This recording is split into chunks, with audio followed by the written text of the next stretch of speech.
जब इस देश की क्रांति का इतिहास आप उठा करके देखोगे तो आपको पता चलेगा कि इस देश के ऊपर मर मिटने वाले, बलिदान देने वाले में 85% लोग आर्य समाज के थे, जिन्होंने अपनी जान हथेली पर रख कर के इस देश को आजादी दिलाई। जब उन्होंने एक बार कदम आगे बढ़ाया तो पीछे मुड़ कर के नहीं देखा। उनका एक ही ध्येय बन गया था कि हमें किसी भी तरह इस देश को आजाद कराना है। आर्य समाज को लोगों ने समझा नहीं। यदि लोग आर्य समाज को समझ जाएंगे तो ऐसी बातें करनी छोड़ देंगे। मैं आप सभी से बहुत सुंदर एक बात कहना चाहूंगी कि जो लोग कहते हैं ना कि आर्य समाज मूर्ति पूजा नहीं करता, आर्य समाज मूर्ति पूजा करता है, लेकिन कौन सी पूजा करता है बताना चाहूंगी कि एक आर्य परिवार की बेटी जिस समय वो विवाह योग्य हो गई तो परिवार वालों को चिंता हुई कि कोई वर ढूंढा जाए, कोई लड़का ढूंढा जाए। लड़की पढ़ी लिखी थी, गुरुकुल से पढ़ कर के आई थी, आचार्य पास किया हुआ था, योग्य वर ढूंढने की तलाश की, लेकिन कोई भी मिला नहीं। खैर आर्यों में मिला नहीं, एक पौराणिक परिवार मिला। सोचा परिवार वालों ने कोई बात नहीं, परिवार अच्छा है, माता पिता अच्छे हैं, लड़का भी अच्छा कार्य करता है, क्यों जी यही सब तो देखा जाता है कि परिवार अच्छा हो, लड़का करता क्या हो, और यही सब देख करके उसका विवाह कर दिया गया। आर्य परिवार की बेटी की शादी हो गई पौराणिक परिवार। और जब वो अपनी ससुराल पहुंची तो सास ने कहा कि बेटी कल हमें मंदिर में देवी की पूजा करने जाना है, तो तैयार रहना। अब लड़की तो आर्य परिवार की थी, उसने मन ही मन विचार किया कि मेरे परिवार में तो आज तक किसी ने मूर्ति पूजा की ही नहीं। खैर उसने विचार किया कि यदि आज तूने अपनी सास को मना कर दिया ना तो आज से ही तेरे घर में कलह शुरू हो जाएगा, क्लेश शुरू हो जाएगा, और सास कहेगी कि कल की आई आज ही मुझे बातें बताने लगी। खैर उसने कहा कि कोई बात नहीं, जैसा माँ कहती ठीक है। अपनी सास से कहती कि माँ चिंता न करो, जैसा आप कहोगी वैसा होगा। अगले दिन उसकी सास ने क्या किया, अपने मोहल्ले की औरतों को इकट्ठा किया, मोहल्ले की औरतों को इकट्ठा किया, बहू और बेटे को लेकर के गांव के एक मंदिर की ओर चल दी।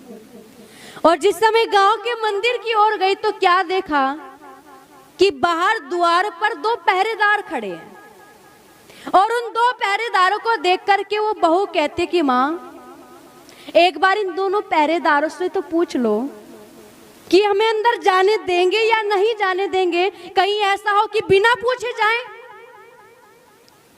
और फिर कहती है तुम बिना पूछे कैसे गई? तो उसकी सास ने कहा कि बेटी तू चिंता क्यों करती है, क्यों परेशान होती है? तो ये जो दोनों पहरेदार देख रही है ना, दोनों के दोनों पहरेदार पत्थर के हैं, और पत्थर की मूर्ति क्या कभी किसी को कुछ कहती है जी? कहती है? नहीं कहती ना। खैर कोई बात नहीं। वो मंदिर के अंदर गए, मंदिर के और अंदर गए तो क्या देखा कि हनुमान जी गदा लिए खड़े हैं। वो बहू फिर बोल पड़ी कि माँ चलो वहां तो काम चल गया, अब इनसे तो पूछ लो कि हमें मंदिर के अंदर जाने देंगे या नहीं जाने देंगे, कहीं ऐसे हो कि बिना पूछे जाए पीछे से गदा मार दे, और गदा मार करके कहीं बिना पूछे कैसे गए तुम? तो उसकी सास कहती है तू भी बड़ी भोली है री, क्यों चिंता करती है? तुझे बताया तो था कि मंदिर के बाहर खड़े हुए 2 पहरेदार पत्थर के हैं, और ये हनुमान जी बोल दो पत्थर के हैं, और पत्थर की मूर्ति कभी किसी को कोई नुकसान नहीं पहुंचाती। मंदिर के अंदर एक मुख्य द्वार होता है ना। मंदिर का मुख्य द्वार के पास में पहुंची, और जिस समय द्वार खोला तो वो बहू क्या देखती है कि सामने शेर खड़ा हुआ है, और शेर के ऊपर शेरवाली बैठी हुई है जिसके 8 हाथ हैं। और जिस समय उस बहू की दृष्टि शेर की तरफ गई ना तो दौड़ पड़ी, वो चिल्ला पड़ी, और चिल्ला करके कहते कि माँ ये शेर तो मुझे खा जाएगा, माँ ये शेर मुझे खा जाएगा, माँ मैं मरना नहीं चाहती, अभी तो मेरी नई नई शादी हुई है, अभी तो मैंने आप सभी से परिचय भी प्राप्त नहीं किया, अभी तो मैं पूरे परिवार से मिली तक नहीं हूँ, मैं मरना नहीं चाहती माँ। उसकी सास हंसी वो हंसने लगी, कहती सच में बहू तो नीरी भोली मिल गई। वो कहती कि तू चिंता क्यों करती है? जैसे मंदिर के बाहर 2 पहरेदार पत्थर के थे, मंदिर के अंदर हनुमान जी पत्थर के थे, तो बेटी ऐसे ही शेर भी और शेरों वाली भी बोल दो काहे की है, और पत्थर की मूर्ति कभी किसी को कोई नुकसान बोल दो नहीं पहुंचाती। एक बात बताना, क्या वो जानती नहीं थी? क्या वो बहू जानती नहीं थी कि ये पत्थर की है और पत्थर की मूर्ति किसी को कोई नुकसान नहीं पहुंचाती? जानती थी, लेकिन उसे तो अपनी सास का पाखंड दूर करना था। वो कहते कि ना ना माँ, मुझे यकीन नहीं, मैं अंदर ना जाऊं, जाना है तो आप जाओ, आप मूर्ति पूजा करो, मैं जाऊं ना। तो उसकी सास कहती बेटी तू चिंता क्यों करती, मैं हूं ना, ऐसा कर आगे आगे मैं चलती हूँ, पीछे पीछे तू आ जा। अगर शेर आकर के पहले किसी को खाएगा तो मुझे खा लेगा, तुझे तो बाद में ही देखेगा। खैर आगे आगे सास चल दी और पीछे पीछे बहू चल दी। देखो सास गई, सास ने जाकर के शेर के मुंह पर हाथ लगाया, सास ने जाकर के शेर की कमर पर हाथ लगाया और जाकर के पूंछ भी पकड़ ली। क्यों जी, कोई असली शेर होता तो कर लेती क्या? असली शेर होता तो पकड़ लेती क्या? नहीं ना। आपने देखा होगा कि जब गांव में जागरण हुआ करते हैं, होते हैं ना, गांव में, यहाँ भी हुआ होगा कभी, तो जब गांव में जागरण होते हैं तो एक मंडली बुलाई जाती है गाने वाली, और जब वो मंडली गाती है तो क्या गाती है कि ओ जंगल के राजा मेरी मैया को लेकर आजा।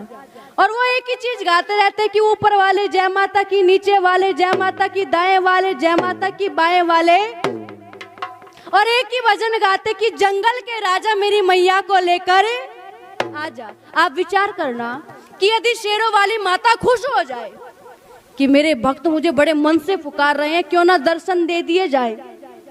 शेरों वाली माँ खुश हो गई और खुश होकर के अपने शेर से कहते कि भाई देख, मुझे तो पड़ गया कोई जरूरी काम, तू जा और जाकर के मेरे भक्तों को दर्शन दे आ। मैं आप सभी से पूछना चाहूंगी, और शेर दौड़ता हुआ वहां पर आ जाए, क्यों जी वहां कोई रुक जाएगा क्या? कोई रुक जाएगा वहां? ना ना, कोई नहीं रुकेगा, सब भाग जाएंगे वहां से। अरे हम तो तब माने जब शेर को देख करके सब के सब वहीं पर बैठे रहे। वही हाल हुआ। मेरे दादाजी ने मुझे एक घटना सुनाई, बिल्कुल सच्ची, मैं आपको भी सुनाती हूँ। मेरे गांव के बराबर में एक गांव पड़ता है, जगजीतपुर का नाम का एक गांव है, हरिद्वार में। तो मेरे दादाजी ने कहा कि निकिता एक कहानी तुम्हें सुनाता हूं। मैंने कहानी क्या? घटना ही है। मैंने कहा सुनाओ। कहते कि वहां पर एक बार जागरण हो रहा था, इन्हीं के समय की बात है। मैंने कहा ठीक है।